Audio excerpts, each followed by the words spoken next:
Hi friends, అందరికీ నమస్కారం. ఈరోజుటి కథ బరువు. ఏమిటి, పిల్లలిద్దరినీ మీ అత్తగారి దగ్గర వదిలొచ్చావా? ఆశ్చర్యంగా అడిగింది సుజన.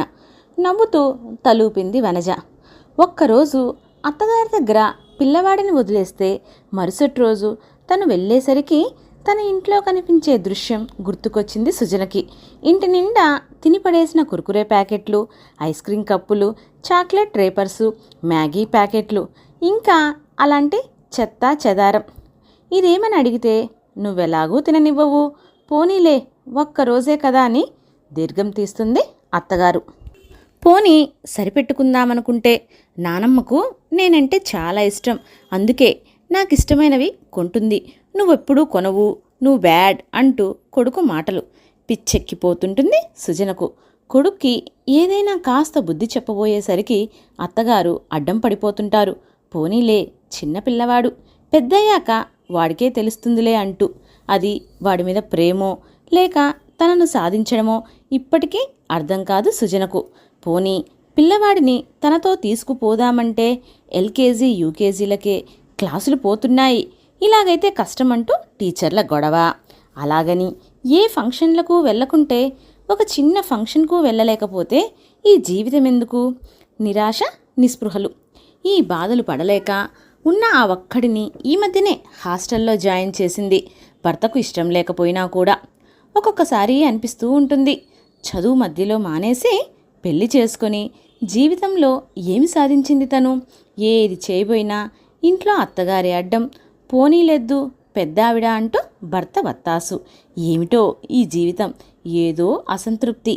అందరూ చాలా ఆనందంగా ఉన్నారు అనిపిస్తుంది. తనెందుకు అలా ఆనందంగా ఉండలేకపోతోందో. ఏమిటే అంత దీర్ఘాలోచనలో పడిపోయావు? వనజ మాటలకు ఆలోచనల నుండి బయటపడింది సుజన. స్నేహితురాళ్ళిద్దరూ చాలా కాలానికి ఒక పెళ్లిలో కలుసుకున్నారు. అందుకని మాటలు తరగడం లేదు. వనజకేమో గాని మరి కాసేపట్లో విడిపోతాము అనుకుంటే సుజనకు ఇప్పటినుండే బెంగ మొదలైంది. పెళ్ళైన ఇంతకాలానికి తను తనలా స్నేహితుల మధ్య నవ్వుతూ తుళ్ళుతూ గడిపి మళ్ళీ నిస్సారమైన తన జీవితంలోకి వెళ్ళాలంటే ఏడుపొస్తోంది. మా ఇంటికి రావచ్చు కదా, 4 రోజులుండి వెళ్దూగాని షడన్గా అంది వనజ. అనడమే కాదు, పోరు పెట్టి సుజన వాళ్ళ ఆయనకు ఫోన్ చేసి మరి ఓకే అనిపించింది. సుజన ఆనందానికి పట్టపగ్గాలు లేవు. తీరా వెళ్ళాక చూస్తే సుజన ఇంటికి భిన్నంగా లేదు వనజ ఇంటి పరిస్థితి. ఇంకా పని మనిషి రాలేదేమో. ఎంత జాగ్రత్త పడినా చిప్స్ తునకలు, కురుకురే ముక్కలు అక్కడక్కడ. నవ్వుతూ చూసింది వనజ వాళ్ళ అత్తగారిని. ఏదో పిల్లలు అడిగారని తాను నవ్వుతూ చెప్పారావిడ. ఇంకో వారం వరకు వాళ్ళవి అడగకుండా చూడవలసిన భారం మీరే మరి. నవ్వుతూ అత్తగారి మీద బాధ్యత పెట్టేసింది వనజ. అదే తన ఇంట్లో సీను గుర్తొచ్చింది సుజనకు. తినిపడేసిన స్నాక్స్ ప్యాకెట్లు ఇంటి నిండా. అవి చూస్తే తనకు కోపం నశాలానికి అంటుతుంది. అసలు తనకు కోపం తెప్పించాలనే అత్తగారవి తీయకుండా అలాగే ఉంచుతుంది అనిపిస్తుంది. ఇక అక్కడితో యుద్ధం మొదలవుతుంది. ఈ చెత్తంతా వాడికి పెట్టొద్దన్నానా? తను ఉన్న ఒక్క మగనలుసుకి నచ్చింది తినడానికి కూడా లేదు ఈ ఇంట్లో. అత్తగారి కౌంటరు, ఎడముఖం పెడముఖం. ఇంకో వారం వరకు మధ్యలో భర్త. ఏమిటే నువ్వు నీ ఆలోచనలు? కాసేపు రెస్ట్ తీసుకో, ఈలోగా నేను వంట చేసేస్తాను. వనజ మాటలకు ఆలోచనల నుండి బయటపడింది సుజన. భలేదానివే, రెస్ట్ తీసుకోవడానికా నేను వచ్చింది? పద. నేను కూడా వంటగదిలోకే వనజను అనుసరించింది సుజన. వనజ వాళ్ళ ఆయన ఆఫీస్లోనే లంచ్ చేస్తాడట. ఆడవాళ్ళు ముగ్గురు డైనింగ్ టేబుల్ దగ్గర కూర్చున్నారు. వేపుడు చేశావా? వంకాయ టమోటా ముద్దకూర చేయవలసింది, బాగుంటుంది అంది వనజ అత్తగారు. ఈసారి చేసుకుందాంలేండి నవ్వుతూ చెప్పింది వనజ. ప్రయాణం చేసొచ్చి వంట చేసి పెడితే ఆనందించాల్సింది పోయి ఇంకా ఏదో ఉంటే బాగుండునన్న వనజ అత్తగారి మాటలకు సుజనకు నిజంగా కోపం వచ్చింది. ఆవిడ ఏదో సాయం చేసినట్లు చేసుకుందాంలేండి అని వనజ అనడం కూడా నచ్చలేదు. కానీ తన ఇల్లు కాదు కాబట్టి గమ్మున ఊరుకుంది. భోంచేసి స్నేహితురాళ్ళిద్దరూ నిద్ర కొరిగారు. సాయంకాలం స్కూల్ నుండి వచ్చిన పిల్లలిద్దరూ వనజను వదలలేదు. వంటగదిలో పనిచేస్తున్నంతసేపు వనజ చుట్టూనే తిరిగారు. పనంతా చేసి పిల్లల్ని వెళ్ళి వాళ్ళ నాన్నమ్మ దగ్గర కూర్చోమని, హోంవర్క్ చేసుకోమని, తను తన ఫ్రెండ్ డాబా మీదకి వెళ్తున్నాం అంటే బలవంతంగా వెళ్ళారు పిల్లలు. ఆశ్చర్యం వేసింది సుజనకు. తను ఇంట్లో లేనప్పుడు 1 గంట వాళ్ళ నానమ్మ దగ్గర ఉండవలసి వస్తే ఆ తరువాత తను ఏం చెప్పినా ఎదురు సమాధానం చెప్తాడు తన కొడుకు. అందుకని వాళ్ళిద్దరూ మాట్లాడుకుంటుంటే ఏ పని ఉన్నా ఆపి మరి దగ్గరే ఉంటుంది తను. బహుశా వనజ వాళ్ళ అత్తగారు పిల్లలను చాలా బాగా చూసుకుంటారేమో తనలో తానే సమాధానపడింది సుజన. ఏమిటే ఎప్పుడు ఆలోచనల్లో ఉంటున్నావు అన్న వనజ మాటలకు నవ్వేసింది. పిల్లల హోంవర్క్ అర్ధోక్తిలో ఆపింది సుజన. వాళ్ళు చేసుకుంటారులే, లేకపోతే తర్వాత చెప్తాను. మన ఏకాంతాన్ని ఎంజాయ్ చేద్దాంరా అంటూ డాబా మీదికి దారి తీసింది వనజ. మాటలు తెగటం లేదు స్నేహితురాళ్ళిద్దరికీ. భోజనాల సమయానికి కిందికి దిగక తప్పలేదు. నీ ఫ్రెండ్తో మాట్లాడుతుంటే డిస్టర్బ్ చేయడం ఎందుకని చెప్పలేదు. రమ, విశాల్ సినిమాకి వచ్చారట. ఇక్కడే భోంచేసి కాసేపు మాట్లాడి వెళ్ళిపోతానని చెప్పింది.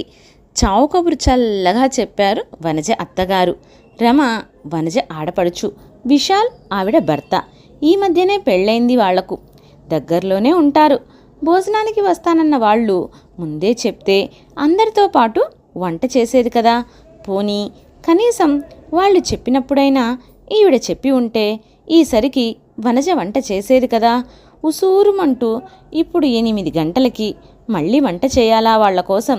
వనజను డిస్టర్బ్ చేయడం ఇష్టం లేకపోతే ఈవిడే కుక్కర్ పెట్టేస్తే సరిపోయేది కదా. కోపం వచ్చింది తనకు. నాకే ఇలా ఉంటే వనజకు ఇంకెలా ఉందో అనుకుంటూ వనజ వైపు చూసింది. వనజ ముఖంలో ఏ భావము కనిపించలేదు. వాళ్ళు వచ్చి భోజనాలు చేసి వెళ్ళేటప్పటికి అర్ధరాత్రి అయింది. ఇంతా చేస్తే ఆ అమ్మాయి ఏదో అమెరికా నుండి వచ్చినట్లు వాళ్ళ అమ్మగారు మరీ బలవంత పెడితే ఉండిపోయింది రమ. వాళ్ళాయన ఒక్కడే వెళ్ళిపోయాడు. ఈ మాత్రం దానికి ఇంత హడావుడా? ఎదుటి వాళ్లకు ఇబ్బంది అవుతుందన్న ఆలోచన కూడా ఉండక్కర్లేదా? సుజన మనసు కుతకుతలాడిపోయింది. ఆ తెల్లవారి ఇంకో సీను. పిల్లలు స్కూల్కి వెళ్ళేంతవరకు వనజ అత్తగారు ఏం మాట్లాడలేదు. ఆ తరువాత వంటగది చుట్టూ తిరుగుతూనే ఉన్నారు. టిఫిన్ ఏం చేస్తున్నావు? దోశలా? పెసరట్టు వెయ్యకపోయావా?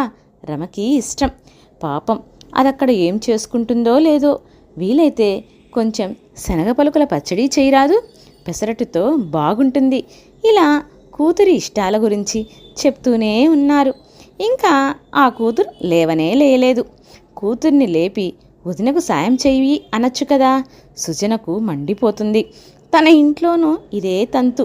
చూసి వంట మనిషిని పెట్టేసింది. మీకేం కావాలో వంట మనిషితో చేయించుకొని తినండి అని చెప్పి. దానికి అత్తగారు ఎంత గొడవ చేసింది. వంటగదిలో అరగంట పనికి 6,000 ఆ వంట మనిషి ముఖాన పొయ్యాలా అని. అంతగా బాధనిపిస్తే మీరే ఆ అరగంట వంటగదిలో గడపండి అని సమాధానమిస్తే గింజుకుపోయింది. వనజకు కూడా ఇదే సలహా ఇవ్వాలి అని నిర్ణయించుకుంది సుజన.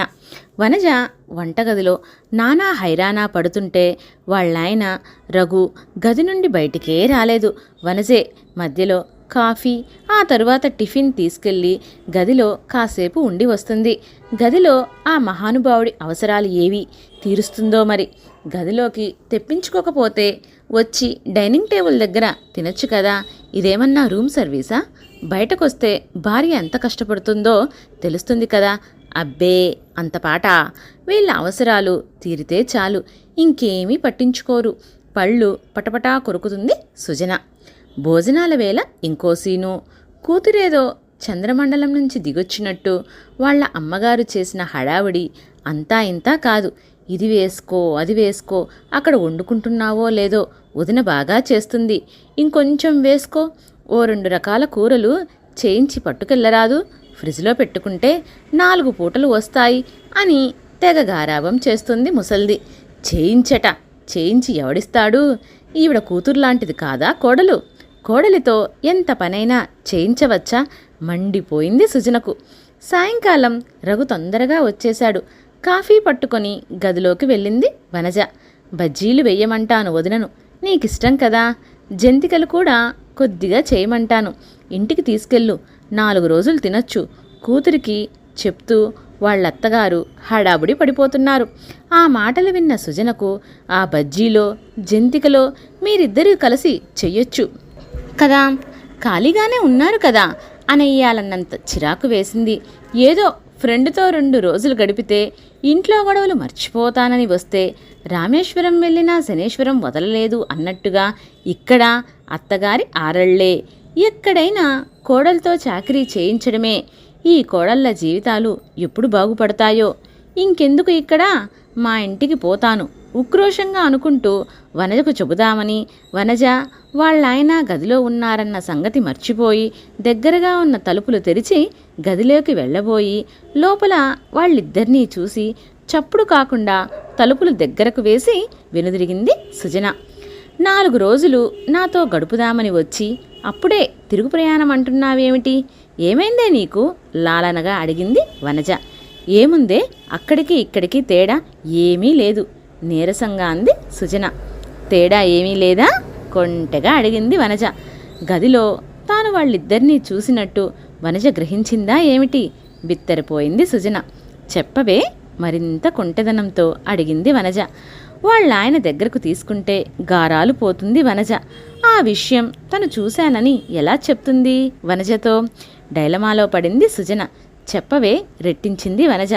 దాంతో బాగా మండింది సుజనకు. ఏమిటే నువ్వు నీ గొప్పలు? మీ ఆయన దగ్గరకు తీసుకోగానే వంటగదిలో బండచాకిరీ చేశానన్న విషయం మర్చిపోవడమే గొప్ప? కినుకుగా అడిగింది సుజన. లేకపోతే ఆ బరువంతా నెత్తిన పెట్టుకుని మా ఆయన దగ్గర ఉండమంటావా? ప్రశ్నించింది వనజ. అదే తన ఇంట్లో భర్త అలా దగ్గరకు తీసుకోగానే చాలండి సంబడం. భార్యను బాగా చూసుకోవడం తెలియదు గాని దీనికి మాత్రం తక్కువ లేదు అని విదిలించుకోవడం, చిన్నబుచ్చుకొని ఆయన ఆఫీస్కి వెళ్ళడం గుర్తొచ్చింది సుజనకు. అయినా నాకు తెలియక అడుగుతాను, భార్య వంటగదిలో ఎంత అవస్థ పడుతుందో ఈ మగవాళ్లకు అక్కర్లేదు, కానీ గదిలో మాత్రం ముద్దు మురిపోవాలు తీరిపోవాలి అక్కసుగా అంది సుజన. భార్యాభర్తల మధ్య ఆ ఉంటే చాలు, బయట ఏం జరిగినా ఎంత జరిగినా మర్చిపోవచ్చు నవ్వుకుంటూ బదులిచ్చింది వనజ. సరే ఒకటి అడుగుతాను చెప్పవే. పనంతా నువ్వు చేసుకుంటుంటే మధ్యలో మీ అత్తగారు వచ్చి అది చెయ్యి ఇది చెయ్యని అంటుంటే నీకు కోపం రాదా? నాకైతే మండిపోతుంది. పాత జ్ఞాపకాలు గుర్తుకొచ్చాయేమో ఘాటుగా అడిగింది సుజన. కోపం తెచ్చుకొని నా మూడ్ నేను పాడు చేసుకోలేను. వాళ్ళేదో అన్నారని వీళ్ళేదో అన్నారని ఆవేశపడుతూ ఆ బరువంతా నా నెత్తిన పెట్టుకొని నా ఆనందాన్ని పాడు చేసుకోను. మా అత్తగారు నన్నేదో అన్నారని నేను అనుకుంటే అది నా నెత్తిన బరువై కూర్చుంటుంది. పెద్దావిడ చాదస్తానికి ఏదో అన్నారులే అనుకుంటే ఆ మాట దూదిపింజలా తేలిపోతుంది. ఇన్నాళ్ళు అందరికీ వండిపెట్టిన మనిషి ఇప్పుడేదో తినాలని అనుకుంటే ఓపికన్న రోజు వండి ఓపిక లేనప్పుడు తర్వాత చేసుకుందామంటే మన సొమ్మేం పోతుంది? ఆవిడ మాట కొట్టేయలేదని ఆవిడ సంతృప్తి పడుతారు బదులిచ్చింది వనజ. ఇంకో మాట అడుగుతాను చెప్పవే. నీ పిల్లలు మీ అత్తగారి దగ్గర ఉంటే ఆవిడ వాళ్ళకి నీ మీద లేనిపోనివి చెప్పారన్న భయం నీకుండదా? మనసులోని సందేహాన్ని వెళ్ళబుచ్చింది సుజన. పిల్లలకు చిన్నప్పటి నుండి మంచేదో చెడేదో నేర్పిస్తే ఎవరేం చెప్పినా వాళ్ళు పట్టించుకోరు. అన్ని రకాల మనస్తత్వాల వారితో మెలిగేలా, ఎవరైనా చెడు చెప్తే గ్రహించుకునేలా పిల్లలను మానసికంగా సిద్ధం చేయాలి. అప్పుడు పిల్లలు ఎవరి దగ్గరున్నా ఏ భయమూ ఉండదు. అయినా మా అత్తగారు నాకేమైనా శత్రువా నా మీద చాడీలు చెప్పడానికి? నవ్వుతూ అంది వనజ. మీ ఆడపడుచు అలా కూర్చుని ఉంటే ఆవిడకు అన్నీ చేసి పెట్టాలంటే నీకేమీ అనిపించదా? మనసులో దాచుకోలేక అడిగేసింది సుజన. చెప్పాను కదా, అలా ఆలోచించి ఆ బరువును నా నెత్తిమీద పెట్టుకుని మోయను నేను. 4 రోజులు పుట్టింట్లో ఉండి వెళ్ళిపోయే వ్యక్తి గురించి ఎక్కువగా ఆలోచించి నా బుర్ర పాడు చేసుకోను, ఖచ్చితంగా చెప్పింది వనజ. ఇంకో మాట, మీ అత్తగారు ఆడపడుచు నీకేమీ సాయం చేయకుండా పనంతా నీ మీద పడేసినా ఏమీ అనని రఘు దగ్గర మామూలుగా ఎలా ఉండగలుగుతున్నావు? సందేహాన్ని వెళ్ళబుచ్చింది సుజన. భార్యాభర్తలిద్దరే ఉన్నప్పుడు వాళ్ళ మధ్య ఇంకే విషయము చొరబడకూడదు. ఆ కాసేపు వాళ్ళిద్దరూ అన్ని విషయాలు మర్చిపోవాలి. అప్పుడే వాళ్ళు సంతోషంగా ఉండగలరు. మన జీవితాన్ని మనకిష్టమైన రీతిలో మలుచుకోవాలన్నది నిజమే. అయితే అత్తగారిల్లు అంటే అందులో భర్తతో పాటు అతని తల్లిదండ్రులు, తోడపుట్టిన వాళ్ళు కూడా ఉంటారన్న విషయాన్ని గుర్తుపెట్టుకొని మెలిగితే ఏ ఇబ్బంది ఉండదు. వనజ మాటలు విని ఆలోచనలో పడింది సుజన. పని ఎక్కువైందని వంట మనిషిని పెట్టింది. 2 పిల్లలైతే చేయడం కష్టమని ఒక్కడితో సరిపెట్టుకుంది. ఉన్న ఆ ఒక్కడూ మాట వినడం లేదని హాస్టల్లో పెట్టింది. అయినా తను ఆనందంగా లేదు. ఏదో అసంతృప్తి. తన ఇంట్లో పరిస్థితులే వనజ ఇంట్లో కూడా. అయినా వనజ ఆనందంగా ఉంది, 2 పిల్లలను చూసుకుంటూ కూడా. మరి తేడా ఎక్కడ ఉంది? అత్తగారు, ఆడపడుచు వాళ్ళనే మాటలు, వాటి గురించే నిరంతరం ఆలోచిస్తూ వాటికే ప్రాధాన్యతనిస్తూ ఆ ఆలోచనల బరువు కింద నలిగిపోతుంది తాను. అత్తగారు ఏదైనా అంటే పెద్దావిడలే అని ఈజీగా తీసుకోవడం మర్చిపోయి ప్రతి క్షణం తను బాధపడుతూ వాళ్ళని బాధ పెడుతోంది. వాళ్ళలా ఎందుకున్నారు, ఎందుకలా అలా మాట్లాడుతున్నారు అని గింజుకోవడం మాని తను ఎలా ఉంటే సరిపోతుందో వనజను చూస్తే అర్థమైంది ఇప్పుడు. ఇంకొకరి చేతులు మన జీవితాలను ప్రభావితం చేయకూడదన్న ఆలోచన రావడంతో మనసు తేలికై ఇంటి మీదికి దృష్టి మళ్ళింది.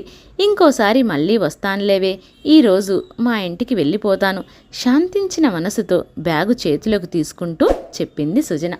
ఓకే ఫ్రెండ్స్, నా కథ మీకు నచ్చినట్లయితే లైక్ చేయండి, షేర్ చేయండి మరియు నా ఛానల్ని సబ్స్క్రైబ్ చేయండి. Thank you for watching.